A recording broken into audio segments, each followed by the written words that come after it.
right, we're at the Heirloom Festival 2015, and we're with Miguel Robles. Tell me about your company, Miguel. My organization is Biosafety Alliance, and we have been doing for many years non-GMO advocacy. I used to organize the largest conference focused on non-GMO advocacy in the U.S. that was called Justice Begins with Seeds. And now I am organizing this year. 2 days ago, I had the Soil Not Oil International Conference in Richmond, California. We have over 150 speakers, 1,000 people came to the conference, and we have Vandana Shiva. The conference was inspired in her book, Soil No Oil, but we have dozens and dozens of speakers. It was an amazing conference. And this conference was more focused in the three crises that we face now, that is the crisis on fossil fuels, for the implications of the use of fossil fuels, and the crisis on food security, and also on climate change. Yes. And what about the workers who are out there with the GMO and all the toxics? And these are the migrant workers, and they don't really know about all of the pesticides and herbicides and all of the damage of the toxicity of that. I know that in the villages, in the South America and Costa Rica, a great number of the people of the villagers are getting all kinds of cancer and very ill.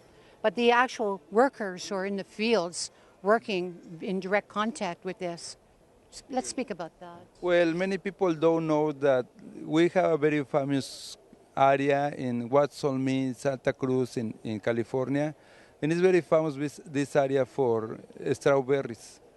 But people don't know that it must be very famous also, because they have the lowest life expectancy in the United States, that is 49 years, among strawberry pickers, because they are exposed every day to glyphosate, Roundup, and all different pesticides and herbicides that are used in the industry. So we are affected as immigrants in California, not just in low wages and bad conditions of living, but also in exposure to pesticides and suffering different diseases that are associated to them. And also in the future generations, our children, because there is some a study that came out last year, it's called Chamacos. In this study, they were following for 16 years children before they were born until they turned 16, and they realized, they really came up with the facts that their mother and them being exposed to pesticides and herbicides, it caused lower The birth rate and the birth rate, but also congenital problems, defects. defects, Yes. and also they didn't compete with other children in a school. So lower intelligence. Yeah, well, they were slower learners. So it's very clear that we are affected in many ways as Latinos, and also And this is all related to the agrochemicals and pesticides. But it's not just about this. This is about the legislation that has been written in California, and the USDA has supported for many years. And this is an unsustainable food system that has the farm workers in risk all the time, living in very bad conditions, has consumers also in risk, because they are consuming a lot of GMO in junk food, in soda. Most of the people don't know that we are suffering an epidemic. If you went to San Francisco 30 years ago, for example, that is an urban area, we are going out to urban areas, and we're going to talk about Latinos. If you went 30 years ago to San Francisco, you will see that most people coming to the General Hospital came for problems related to AIDS.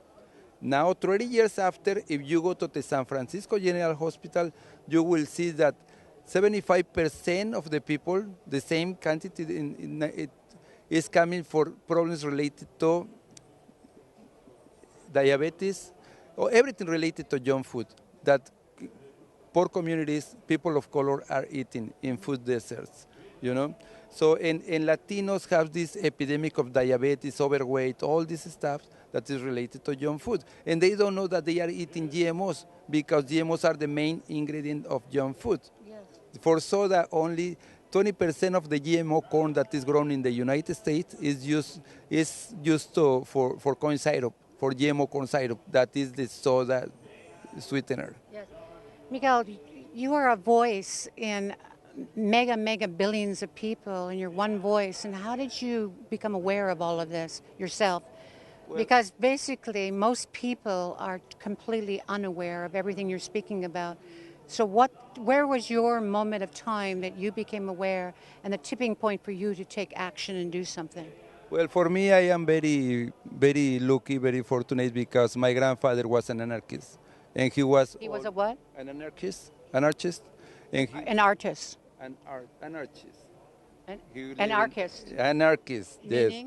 Was an anarchist. He didn't believe in religion. He didn't believe in government. Are you saying he was also atheist, or? Also, I don't know. Everything is coming together. If you Okay. have critical thinking, you're going to question everything. And Wonderful. since I was a kid, he was questioning everything. And he has all kind of books of biographies of Mao Zedong, Lenin, Churchill, Gandhi, you know, and he was quoting everyone in a very witty way. And he was your grandfather. My grandfather. And he set the tone and wakened you up as a small child because Well, he exposed you to For me, questioning it's everything. Natural critical thinking.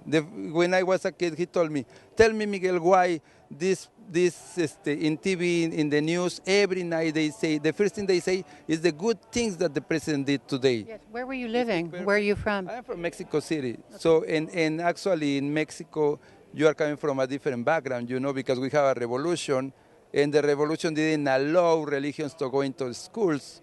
You know, you cannot preach in schools. It's totally different.